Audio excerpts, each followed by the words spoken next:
Thank you, everyone. Now, welcome, everyone. I'd like to start with acknowledging the traditional owners of the land on which we're meeting and pay my respects to their elders, past, present, and emerging. I'd like to also welcome everyone for attending Good Company's very first inaugural Chooseday. And I just got to say that properly, Chooseday, not Tuesday, Chooseday. And to thank you deeply for choosing to join us. Now, for those of you that don't know about Good Company, we're Australia's largest unified workplace giving, volunteering, fundraising, and rewards platform. So you can think of us as the engine behind your workplace giving platform at work, ensuring that 100% of your donation and your company's match reaches charities in full. But you can also think of us as a super glue for connecting your company to the charities to make a positive impact. Yet nothing happens just by accident, and really everything is a choice. And that's the whole idea behind Chooseday. It's about celebrating choice. So by simply showing up today, you have all made a choice to open your hearts and minds to something new. And it's our deepest hope that your choice today will also provide you with an opportunity to learn and grow and get better educated about some of the charities that are working their butts off every single day to make a huge difference. And I know it's the end of financial year, but I just want everyone to just relax. Whether you choose at a later date to open your wallets to donate or open your calendars to volunteer, that's just totally up to you. However, for this session, what we will do is ask you to open, there's a little Q&A box at the bottom. If you want to open that and pop your questions in, that'd be great. And we'd also love you to stick around. At the end, there's just a very quick poll, 5 questions, can be anonymous if you like, and that will just help us improve these sessions. So for now, I'd like to welcome Lauren Gunston, who's chosen, you've also chosen to join Good Company as our new head of strategy and delivery after holding some senior roles at Movember. And you'll hear more from Lauren shortly. And you'll also hopefully be hearing from Madeline, who's a tertiary student who will share her experiences with the Smith family and what the Learning for Life program has meant for her. But for now, we've got the man of the hour, or rather, probably a half hour. And we welcome David Sloan, who's the National Manager for Corporate Partnerships at the Smith family. And here we have Madeline. Hi, Madeline. Hello. Hello. Sorry. Don't worry, you've missed the most boring part, the intro. But it's going to get better, and we thank you for joining us this afternoon. So here's what we're going to do. We're going to introduce David. David's going to talk to us about the Smith family. You're going to share some of your experiences, which will be great, and then we're going to have some questions at the end. So back to David. David Sloan, he joined the Smith family in 2019 and leads the development of the Smith family's corporate giving strategy as part of the philanthropy leadership team. And David has previously held commercial and service development roles in non-profits in the UK before immigrating to Australia. So before joining the Smith family, worked for other national non-profits, including United Way Australia and Canteen. So without further ado, David, over to you. Thanks, Ash. Thanks very much. It's nice to see you all. Nice to see you too, Madeline, as well. I much appreciate your time. I'm just going to share my screen because I have a short presentation that I thought would be easy to sort of take you through and tell you a little bit about who we are and what we do. So give me 2 seconds. I will just flick this on and I will move the screen so I can still see everybody as well. So yes, as Ash has said, I also have been at the Smith family for the last 2 years or so. But before we get started, I'd also like to acknowledge the traditional custodians of the land that we're meeting on across the country today. It's never a natural setting whenever you sit digitally, but I think we've all become so used to this over this last year that when there's no audience, it's just hard when you're sitting looking down a screen. So I welcome any questions in the comment sections and thank Lauren and Ash for throwing those up at the end whenever we've had that time to talk. For me, the traditional land that I'm coming from is the Turrbal land of the Yagara Nation as well. I'm up in North Brisbane at the moment, and I pay my respects to elders past, present, and emerging as well. I'd also like to take this opportunity to acknowledge all of you. We are so pleased that you have decided to give to us potentially through the Smith family or any other charity through workplace giving. It's such a great way to get involved with the charities across the country. Specifically with the Smith family, you're helping us break that cycle of poverty. With your donations, we can provide long-term educational support that Australians experiencing disadvantage need to succeed at school. You'll also help them access opportunities that would otherwise be out of reach and empower them to fulfill their full potential. So today I'd like to share a little bit about us, about the work that we do, and then of course I can talk to you about what we do, but I'm really delighted that one of our students, Madeline, is here to tell you a little bit more about herself as well too, and I'll throw to her shortly. But of course, who are the Smith family? We've been around for about nearly 100 years. In fact, we celebrate our birthday at Christmas Eve. This year, we start celebrating our birthday in 2022. We've been in operation for over 100 years, and we actually work, our mission and premise is that good education provides a foundation that empowers all young people to create better futures for themselves. We work in partnership with partner schools in about 91 communities across Australia. It's probably around 740 or 750 or so schools that we work with that are generally within areas that might be experiencing sort of low economic status as well. It's important to remember that poverty is circumstantial. It's not the fault of any child, and a family may be forced into poverty through just even one job loss. It's not just COVID that's impacted on families, but we've been sort of observing and changing the way that we've been supporting the education goals for young people for a long time. It could be a family breakup, it could be an illness, it could be multiple jobs that whilst there might be multiple jobs that a household has, with the rising costs of living, many families are struggling to make ends meet. We believe that every child should be given the opportunity to succeed in life. So our mission around creating opportunities to improve the long-term support of education is something that we've made our mission for this last 30 to 35 years or so from we were originally set up. Sadly, today in Australia, around 1.2 million young Australians are living in poverty. The disadvantage that they experience may not only impact their life at home, but it can also affect their education and worse, the direction or what they choose to do in life as well. Many can't afford or feel ashamed about their status at that stage and often sort of think to themselves, well, how do I talk about this openly? Where's my role models? How can I get access to the support that I need? I may not even have internet access. I may not be able to afford uniforms in the winter period. I just might have some particular challenges. The students and families that we support are also facing multiple or a range of issues as well. 1 in 5 we know are living without the connection to the internet at home.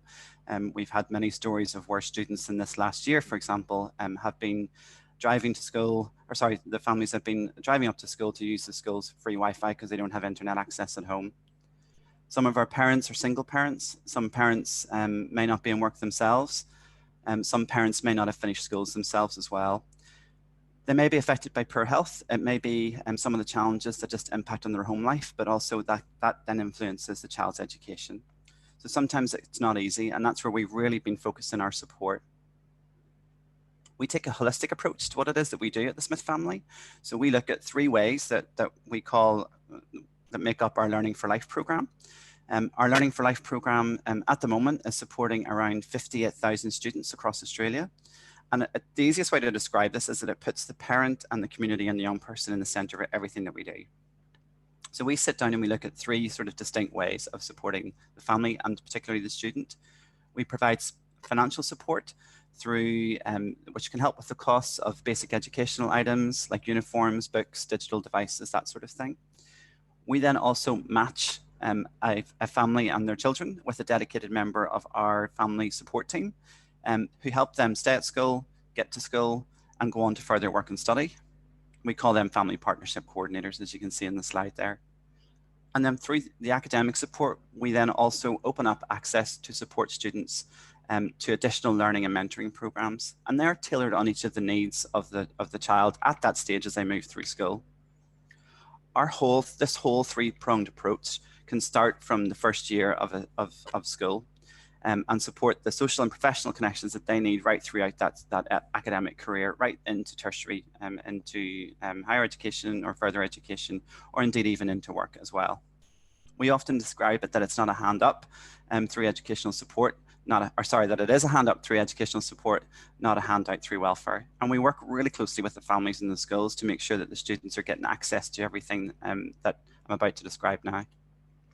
So these key programs are sort of organized by life stage.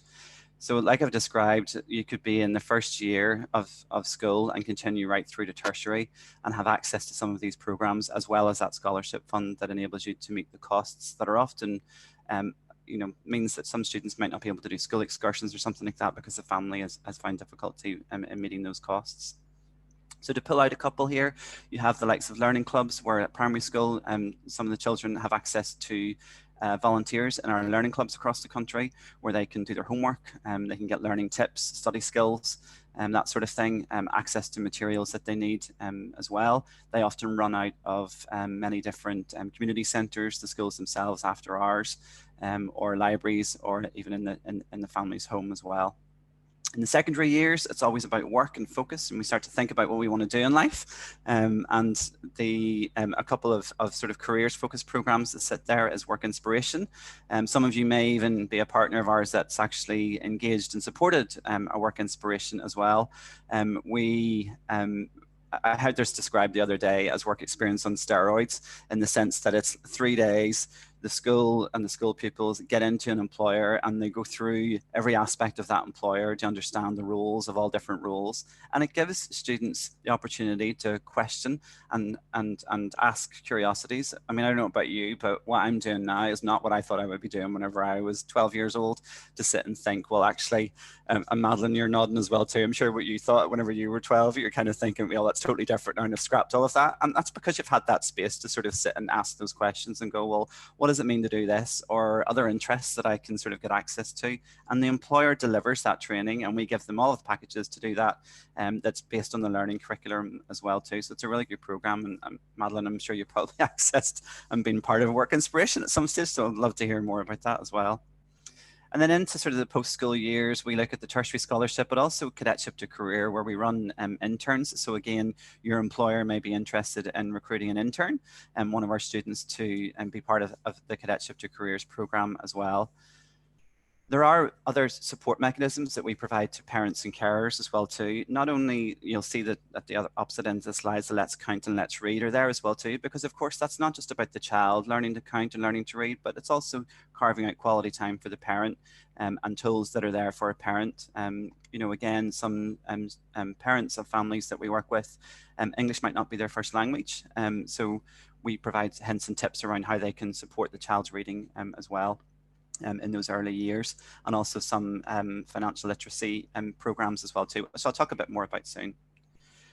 That's me sort of giving the context around a few things, but I really wanted to throw to Madeline, because Madeline has lived experience of some of the initiatives that I'm talking about here. So I think I'm just going to stop there for 2 seconds and throw across to Madeline to give us a bit more information. Madeline, over to you. No worries. Hello. My family have been a part of the Smith family for 27 years this year, and I am the youngest of 7 kids. And so we're a blended family. So dad's got kids, mum's got kids, and then together they had me.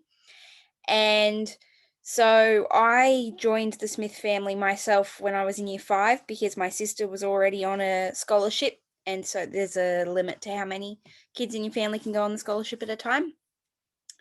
And from then, pretty much any opportunity that's been thrown at me, I've done. So I've done career talks. I've done, there was a Verdo talk. So they talk about TAFE and the workforce after uni and everything like that. I've done all the sort of work experience talks and everything like that. And then there's something called iTrack that was really beneficial. So I spoke to people within the workforce, and they kind of pushed me to work out where I wanted to be and what I wanted to do, and kind of helped me that way.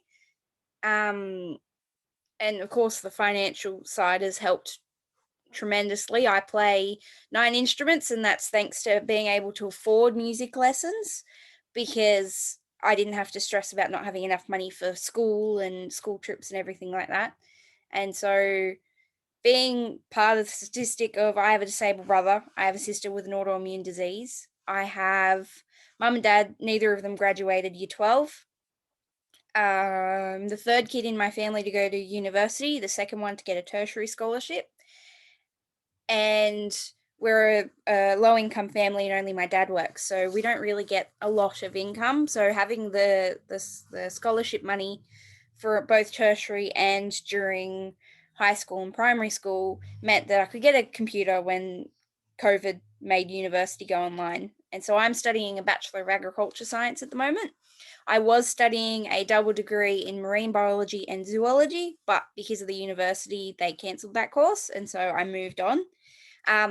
But I do have a passion for journalism, and eventually I want to move on to agricultural journalism when COVID no longer impacts traveling and being able to actually see what you're writing about. And pretty much every little thing you can do for the Smith family, it actually goes into the Smith family and it helps them. This is my, I'd say, 24th speech for the Smith family. And like today I got a phone call and they're like, oh, do you want to do a speech? And I was like, sure. It wasn't even a question. I was like, I'll do it, because it kind of is my way of giving back. And then when I earn enough money, I'll eventually sponsor a kid. And so it kind of, you pay it back where you can. And so the Smith family is all about actually getting kids through school. And without Smith family, I wouldn't have gotten through school. And so I kind of feel as though putting your first foot forward, I was able to do that because I had the strength of a massive family behind me, not just my own, but the Smith family as well, because that's what you become part of. And my family coordinator, I'm still friends with her. So I'll send her a message and we'll have a chat every few weeks, and we'll kind of have a chat about how life is and become really close friends with everyone. And I've got a lot of friends that I've made through camps and stuff that I've done through the Smith family. And I'm about to do the cadetship to career. I'm applying for the cadetship to career, can't remember what it's called, program, whilst I'm studying university while I'm on break. So it's quite interesting, and there's a lot of options to help, and every one of them has benefited myself and everyone that I know that's part of the Smith family. And Madeline, when you said about iTrack, what did you like about iTrack at that time as well? Because it's sort of a great mentoring program. Well, my mum doesn't work, so I never really knew who I could talk to because Dad's a truck driver. And so I didn't really have anyone that was in the workforce that was doing things that I was actually interested in doing, that had the ability to tell me which pathways to go and how to get there and what to do. And so iTrack really helped with that, and helped with pretty much giving me a kick up the bum to go to university and not just sit on my bum and work at Macca's for my life. And so I've kind of started off, that actually led me to becoming a tutor for kids. And so a lot of the kids I teach now, I also sort of help them on what they can do when they want to leave school. And I kind of take the knowledge I got from iTrack and help other kids as well, because not everyone's part of the Smith family, but they all still require the same help and the same information. Well, thanks, that's great insight, Madeline, and thank you very, very much for sharing your insights as well too today, and for joining us. I really, really appreciate it. And I'm going to embarrass you now, but it's your birthday today, so a big happy birthday from all of us. And in this virtual audience, I'm sure we're all sort of cheering and saying, well done and good luck with the rest of the studies as well. And yeah, the Cadetship to Career program, it's an exciting initiative as well too. So good luck with the applications to get onto the program as well. Thanks, Madeline. Thanks very much. You're more than welcome to stay on, of course, and there might be some questions at the end as well too that you might have. But I think I'll just going to share some more information about how you can get involved as well. So I'm just going to reshare my screen again as well. We've got to sing happy birthday. Should we sing happy birthday? Absolutely. Absolutely. Happy birthday to you. Happy birthday to you. Happy birthday to you, Madeline. Happy birthday to you. What an articulate, smart, confident, wonderful young person. And I think, this is what I live for. This is what Lauren lives for. This is what David lives for in the work that we do, is seeing some good come out of it. And wish you, all the best and a great Thank birthday you. ahead. That's fantastic. And I'm sure there'll be some questions for you. So if you can That's hang all right. on for another 8 minutes, that would be awesome. No worries. Cool. Sounds good. Sounds good. Yes, happy birthday again. So you're probably wondering now, I thought I would just give some information, if it's all right, Ash and Lauren, about how you can get involved in the Smith family as well, and talk a little bit about the different mechanisms that are there. I thought to help it would sort of keep it to 2 options, so it's just easy information for people. But of course, I'm happy to share more information if it's needed as well too, through you guys as well. So here's 2 ways that you can get involved with the Smith family in terms of your workplace giving. You could decide to give a small donation of any cash amount, and here's a couple of examples that are here that we have. So you can donate through your pay then that workplace giving does. $3 a week, for example, could give a family access to a reading resource pack, so that parents can also enjoy and participate in developing the literacy skills of their children. $10 a week can help children provide or be provided with a Let's Count pack, which also gives, as I said before, the tip sheets for parents as well too, to sort of help out with the development of the child's numeracy skills as well. $20 a week could get to broaden the students' horizons by helping them participate in one of their careers focused programs, such as the Work Inspiration program that I've described as well, that gives a real positive introduction to the world of work too. The second option that's there is that you could look at actually sponsoring a child yourself through the workplace giving program as well. So there's a couple of dollar marks that are there as well too, but essentially about $52 a month would sponsor a child like Madeline to get access to those different methods of support as well too. And you get a lot out of doing the sponsor or having a sponsored or sponsoring a child as well. I sponsor a child myself for the very reason that it's a really lovely place that you can get to actually write, notes of, inspirational notes to the student. And you also hear from the student as well too, where we give you a welcome pack when you start.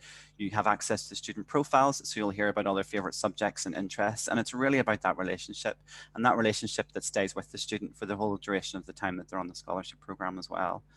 I love it because my student was also just happened to be in Victoria, so even just to send notes to say, hope you're hanging in there and doing well and learning and digital things. You can give gifts to your student as well too through the My Smith Family portal that we give you access to as well. Like I've described, you can write to your student too. There are also other ways though that you can get involved with the Smith family, and indeed our partnerships are really created with businesses throughout the country to be of that shared value. So we really want to work with you to understand what it is that is motivating you. But as an individual, you can actually look at getting involved and volunteering your time. You could be participating at our toy and book appeal. Not many people know this, but the Smith family was founded, like it said, about Christmas, but it was actually based on donations to an orphanage of 5 businessmen that rocked up to an orphanage on Christmas Eve and give the gifts to the orphanage. I wanted to be known, not known, keep their donation anonymous. So they referred themselves as Mr. Smith, Mr. Smith, Mr. Smith, and therefore we became the Smith family at that stage. And we revisit that heritage every year by delivering toys and books to children across the country that are part of our Learning for Life program as well. It's crucial that that's not just the education support that's there, but it happens outside the classroom. So we do revisit that every year. The iTrack program is something you can get involved in.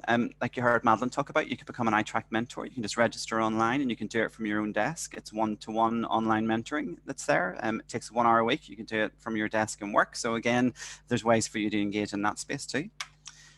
And of course, I just wanted to sort of talk about the actual, what sort of gets referred to an awful lot in my world as the joy of giving. We, in a very privileged place, have seen the outpouring of support over this last year and beyond. I mean, before that as well too, but there's never more of a time when giving and giving back has been more important.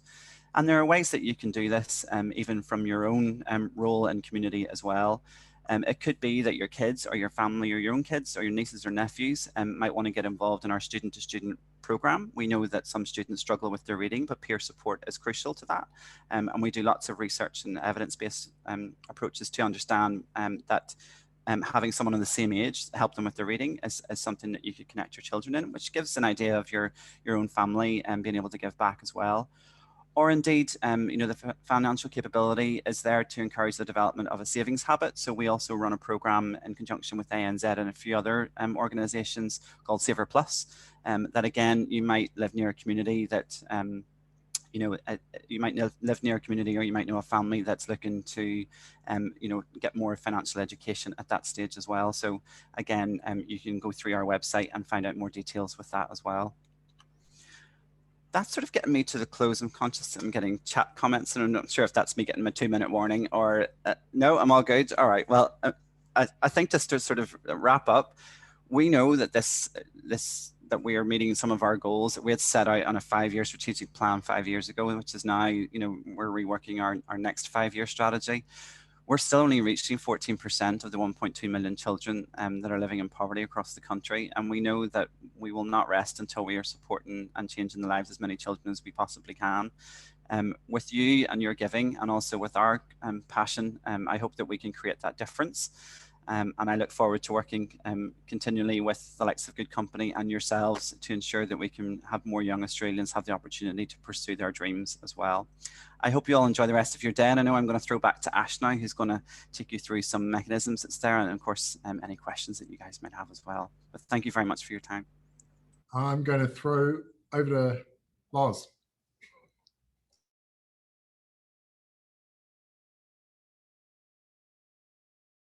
Always forget to unmute myself. I don't know how, when I've been working from home for over a year, I continue to do that.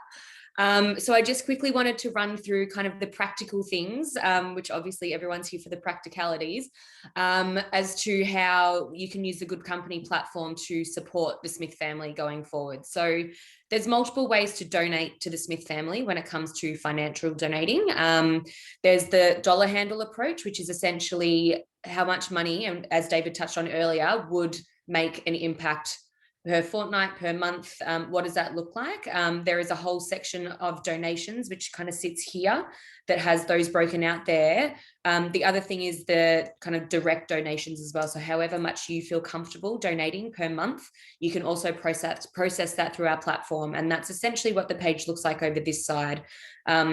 Talks about the Smith family and then how much you're comfortable to do. And then there's payroll giving. So it could come straight out of your pay before you even notice that it's gone, which is great. I love that approach, because I personally, it's like all of my Netflix subscriptions, I just subscribe to doing something really good and I don't even have to think about it. And then there's the gift voucher side, which we'll touch on in a minute, and then your usual credit and debit card payments. So that's the different ways to donate. And another really important factor is how to link your GoodCompany account. If you are sponsoring a child, or if you have an account already with the Smith family, it's really easy for you to link your account so everything can be kept in the one place. So essentially you just go to login, you head to my account settings, profile and account, and there's a whole supporter ID section. And you can actually have one for every charity that you happen to support. So if you also have a Movember profile, or if you're doing something with the world's biggest morning tea, you can add all of that in there. Just add in the charity and the supporter ID, and that'll automatically link to your accounts. And the other one to touch on, as I mentioned, is the gift cards. So at GoodCompany, we like to think of it as like buy now, give later. So kind of like your Afterpay, but for doing something good again. So you can buy a charity gift voucher. You can get that for yourself. You can get that as a gift. You can do that from a business perspective. There's loads of different ways to do that. Purchase it, and then it's something that sits there for 12 months, and you can use that in any way that you feel that you see fit. To give to any charity that sits within our platform.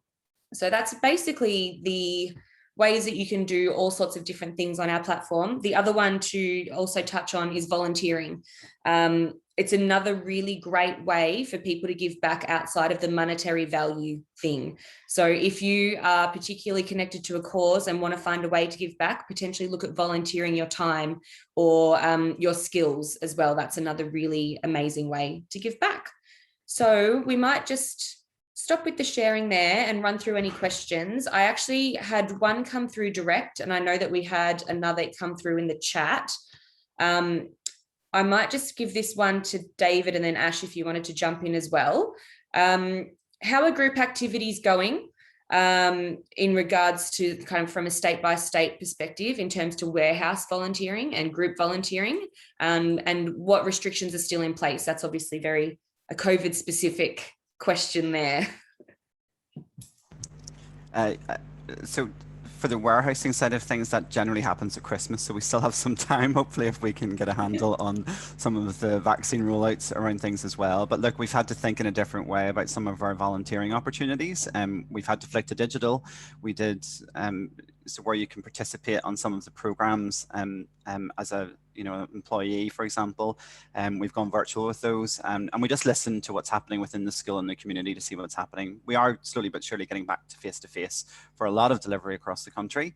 Naturally, if there's clusters that happen, then we have to rethink that as well. And there's been some lovely examples of where we've flicked into the digital space, and we had message writing where there was inspirational messages being written by employees who were home based around the country that came together excuse me, and could send well wishes to just generic well wishes to students that we knew may be struggling at that time and feeling quite isolated, especially having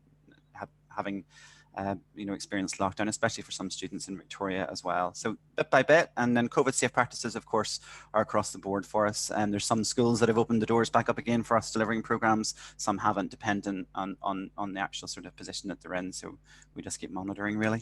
Mm-hmm. And there's a follow-up question, which I'll put to Ash, is how can we find out more about volunteering opportunities? Yes, so there are all the volunteering opportunities listed on your Workplace Giving portal. So you just click on the volunteer button and you can sort by your skills, skills that you have or skills that you're looking to acquire. So if it's a growth mindset, which hopefully we're all doing today by choosing to be here and learning and growing our empathy muscle. So there's that, or team volunteering. We've now got filters about, if there's a price involved for volunteering, because sometimes there are, covering the costs of materials, or, if there's lunch or breakfast being served. So we're seeing volunteering starting to ramp up very slowly. I think it's been a bit of a chicken and egg situation where charities are a little bit nervous about bringing in corporates and, could they get COVID? Could they get sick? And similarly, corporates thinking, well, if we sent staff out to a charity, what would happen if that was part of a cluster? So I guess we're all on the same page where we're crossing our fingers that, people are immunising and getting immunised. And once we hit sort of a herd population in that, then hopefully things will swing around for the better. But just on that, we just had one of our corporate partners actually get a large sum of over $100,000 worth of charity gift vouchers. And when people immunise, they're going to give them a gift voucher that they can then spend on the platform to support charities, which is, I think, a really wonderful virtuous circle and helping, like what Madeline said earlier, paying it forward. So, yeah. I had one that came through direct, and this is kind of a David / Madeline question, I guess. So I'll let you two work out who to answer. But the question is, do sponsors ever get to meet the person that they're sponsoring? And the flip side is, Madeline, would you ever want that? Or like, what's kind of the approach there? Because it might be weird. So yeah, I think that's why it was a direct question. Is it right if I take this one? Go for it, Madeline, of course. I'd actually love to be able to meet the people that have sponsored me, because I'd love to say thank you. But through the profile, the learning profile that we send in each semester in university, but each term in school, we're able to write a note to our sponsor. And so I've always written thank you and told them how well I've done and how it's helped. And a few years back, I had my sponsor send me a $20 gift voucher for Big W. And I was like, oh, this is really sweet. But it's pretty much just a it takes the pressure off of having to meet the person that you're sponsoring, and it kind of helps both parties then, because we feel like there's more people caring about us than just our family, and there's people that don't feel like they have an obligation, but they still help us as much as they can. And so it would be great to meet our sponsors, but at the same time, myself and a fair few of my Smith family friends have all sort of said that it's quite good having the anonymity, because it means that we're able to actually have a connection with a complete stranger, and that in itself just makes our lives feel a lot better than sort of feeling horrible about whatever's going on in our daily life or money issues and stuff like that. So it'd be great to meet our sponsors, but at the same time, the anonymity means that more people are actually willing to donate as well, because they don't feel that pressure. And then us as the students don't feel it either. That's an excellent answer to that question. Thank you. And we might just finish on one last question that's come through, which is any innovative ideas for Christmas campaigns, David? No pressure, mate. Well, there's maybe one actually, and it's probably trying to piggyback off the momentum. When I emigrated over here and became an Australian citizen, I was amazed at what Christmas in July meant to people, as well. So, what can help with our sort of stock control, we'll say, in terms of toy and book, is not making it that last couple of weeks of the year that we rush to get donations of toys and books into the Smith family. We have set up a sort of, you could set up a Christmas in July campaign in your own office. We found that some businesses have found, as the staff start to return to the office, this is a good momentum to get people around the spirit of Christmas and the spirit of giving at that stage, as well as they return to the office with a sense of purpose. So again, a Christmas tree could be set up, and then people can donate different sort of gifts and packages below the tree kind of thing, and then send them in to us.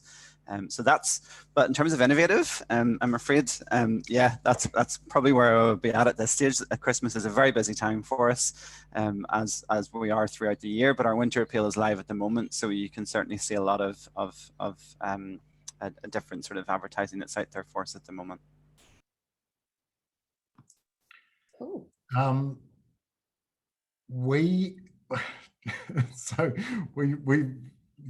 We're always thinking about giving solutions and new innovative ideas. So something we're looking at for Christmas is called instead of Father Christmas, there's the Grandfather Christmas. And so Grandfather Christmas is someone that puts up their hand and says, I want to raise a grand for the Smith family. And if my staff get behind that, I'm going to dress up as Santa for a day, a week, a month, or something like that. So I love that, Ash. I love it. That's really good. As someone who has dressed up as a hot dog for an entire month to raise money, I love that idea. Excellent. A hot dog. Well, maybe everyone who attends will send them a photo of that as a reward for coming today. Lucky them. Lucky them. So what we're right on time. We've got a very quick poll that I mentioned early on that hopefully will just get us learning and improving and constantly improving. So if I might just launch that, and then is that now on a screen? People can see that. Fantastic. So there's a few questions that you can go through, 5 quick questions. Meanwhile, if you've got any other questions, you can put those in the chat. And I would just like to say again, Madeline, on your birthday, that's just extra special to meet you, and good luck. I think journalism is, in this day and age, Trump, let's not get political, but Trump's been terrible for journalists, and hopefully, young, smart people like you can come in and renew society's faith in stories and journalism, and doing that in Australia for agriculture sounds like a great career plan. Thank you. Cool. And couple that with, carbon offsetting and stuff like that. That sounds fantastic. And David, thank you for your time today and for everything you do at the Smith family. A wonderful organisation. And I think it was interesting, the question that Madeline had about, do you know the donors, really gets back to the heart and core of the 5 original Smiths not wanting to give their name. So a wonderful organisation. We're totally stoked that we get to support you guys. And yes, thank you all for attending. Thank you for filling in the survey. We'll do a hard close at 12:45. So if there are any other chats or questions, Loz, is anything else come in? No? Thank you very, very much for your time. Nice to meet you all on the virtual space. And thanks, Ash. Thanks, Lauren. And thanks, Madeline. Good luck with the rest of your birthday today. I hope you've lots of fun planned. Thanks for having me. Fantastic. Cool. All right. People are just finishing their surveys. I think we can share the answers, which is cool. Yep, great. All right, everyone, enjoy your afternoon. Thank you, and we're hoping you can join us next month, the 3rd Tuesday. It's going to be the 3rd Tuesday of every month.